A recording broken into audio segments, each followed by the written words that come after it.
Happy New Year po mga kababayan. Si Kamalong po, nagbabalik na naman po muli para po magkomento po sa inyo dito po sa Tambayan Makabayan. Magandang araw po sa inyo, tanghali, hapon, gabi at madaling araw po sa atin lahat. Sana po nasa mapayapa at maayos po tayong kalagayan mga kababayan. Happy New Year po. At ito po, pakinggan po natin ang pagbati rin po sa atin ng ating Vice President ng manigong bagong taon. Ito po ang ating Vice President at bumabati po sa ating lahat ng Happy New Year. Pakinggan po natin ang mensahe ng ating Vice President. Assalamualaikum warahmatullahi wabarakatuh. Madayaw, ug maayong adlaw kaninyong tanan. Magandang araw sa inyong lahat. Isang masigla at mainit na pagbati ng bagong taon ang ipinapaabot ko sa bawat Pilipino sa buong mundo. Sa pagsalubong natin sa 2026, iwaksi na natin ang anumang pag-aalinlangan at takot. Ngayon ang simula ng isang panibagong kabanata, isang malinis na pahina na punong-puno ng pag-asa. Hayaan nating mag-alab muli ang ating tapang at determinasyon. Ano man ang hamon na ating haharapin, taglay natin ang pambihirang lakas upang malampasan ang lahat ng balakid. Sa bawat pagsubok, lalabas tayong mas matatag. Itinuring natin ang bagong taon na paanyaya upang magkaisa at magsimula ng may panibagong pananaw. Ang ating pinagsamang lakas at pananampalataya ang susi ng tunay na pagbabago. Sama-sama tayong magsikap at magdasal na ang 2026 ay maging taon ng pag-asa at pagpapala.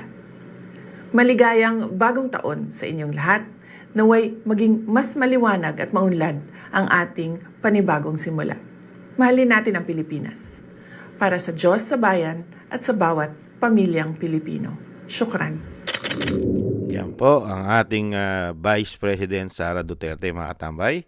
Ang pagbati niya po sa buong sambayanan, sa buong Pilipinas at sa ating buong mga kababayan sa labas ng bansa, sa buong mundo na may Pilipino, ay bumabati po ang ating Vice President ng manigong bagong taon. Happy New Year po mga kababayan. At syempre po, samahan na rin po natin kung paano naman po kung paano naman po ang Malacanang ay sinasabing nagtatrabaho at hindi po sila syempre po ang Malacanang po kasi mga kababayan ay ano po ito worried na worried po, lalo po doon po sa mga survey na lumalabas mga kababayan. Pero siyempre po, yan naman po ipasisinungalingan nila na sila po hindi apektado ng survey. Dahil alam naman po natin ang mga survey na puro po sila ang ipinagmamalaki. Halos ay kakampi po nila ng buong taon. Pero ngayon, matatapos po ang taon, ay puro po negative sila. Pero isabay na po natin mga tambay dahil matatapos na naman po ang taon. Ito po ang sagot ng Malacanang sa mga nangyayari pong survey, mga kababayan. Una po sa ating mga balita, asahan pa rin ang puspusan na trabaho ni Pangulo Ferdinand R. Marcos Jr., partikular na ang pinaigting na paglaban sa katiwalian. Inihayag niya ni Palace Press Office Undersecretary Claire Castro kasunod ng lumabas na survey kaugnay ng approval at trust ratings ng Pangulo. Git na opisyal, ang ratings ay magsisilbing gabay lamang ng administrasyon at anuman ang resulta nito ay hindi makakaapekto sa Pangulo dahil nakatutok siya sa pagtatrabaho lalo na sa pagsugpo sa korupsyon. At kung ang dahilan naman anya ng pagbaba ng rating ng presidente ay ang ginagawa niyang pagpapaimbestiga sa katiwalian, hindi anya ito iniinda ng punong ehekutibo. Alam umano ni Pangulong Marcos Jr. ang maaaring idulot ng investigasyon sa kanyang administrasyon, ngunit kanya pa rin itong itinuloy para sa interes ng mga Pilipino. Dagdag pa ni Yusek Castro, gagawin ng Pangulo ang tama kahit na hindi ito ang popular na desisyon.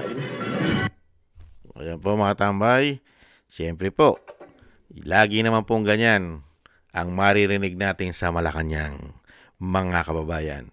Laging naguhugas ng kamay at lagi pong itinatago ang kanilang mga ulo sa kasalanan umano, lalong-lalo po sa malawakang korupsyon na sila rin po ang may dulot sa mga Pilipino. Hindi po ba mga kababayan? Yan po mga kababayan, ang kabilang side. Ang sa side po ng ating Vice President ay dire-diretso lang po ang kanyang trabaho sa kanyang opisina ng 1 taon. At dito naman po sa side ng Pangulo, 1 taon po tayong dinala sa malawakang korupsyon at pamumulitika, lalong-lalo po sa pagpapabagsak sa mga Duterte umano. Nahandyan po sinasabing break the law at bend the law umano nila. Hindi po ba? At nakita naman po natin ang mga pinagagawa nila. At binigyan po tayo ng 1 taon na parusa at pahirap, lalong-lalo po ang ating ekonomiya at ang ating pong mga gastusin ay isang damukal na puro pagtaas at never na pong bumaba, mga kababayan. Kaya ingat-ingat po naman tayo mga tambay. Ito pong bagong taon, ilang oras na lang po mga kababayan. Mag-ingat po tayo, lalong-lalo po yung mga kababayan po natin. Tayo po, wag po tayong gumamit na ng mga paputok na napakalalakas. Lalong-lalo po kung ito po ay makaka-apekto po sa ating pong mga katawan at tayo po ay madidisgrasya. Wag na po. At iwasan na po natin yan hanggat maaari, mga kababayan. At isa rin pong gastos yan. Malaking gastos po yan. At pwede naman po tayong gumamit ng mga sounds na hindi na po tayo madidisgrasya. Hindi po ba? Yung ating tradisyon na torotot. Hindi po ba? Kami nga, mga kababayan, lata lang hindi ba? Lata, takip ng kaldero, para kang nagpapalo-palo, di ba? Yung mga drum, yung mga pampaingay, at syempre po, ang masayang pamilya, napaka-importante po. Kahit po tayo ay kapos na kapos, at kung ano lang po ang ating pagsaluhan, at importante po, tayo po ay sama-sama. At syempre po, walang problema na katulad po ng ginawa po sa atin ng binagoang Pilipinas. Binigyan po tayo ng masyadong kahirapan po ng mga demonyong yon, mga kababayan. Kaya kayo po ay mag-ingat at maraming salamat po sa inyo mga kababayan sa suporta po na binigay nyo po sa loob ng 1 taon sa inyong lingkod. At thank you rin po sa ating pong Vice President at sa dating Pangulo at sa mga supporters po ng pamilya Duterte, mga kabayan, at sa mga DDS, mga kabayan, maraming salamat po sa inyong lahat. At siyempre po, God bless po sa inyong lahat. At ingat-ingat po kayo at manigong bagong taon. At sana po yung sinasabi po ng ating Vice President ay sama-sama tayong magsumikap.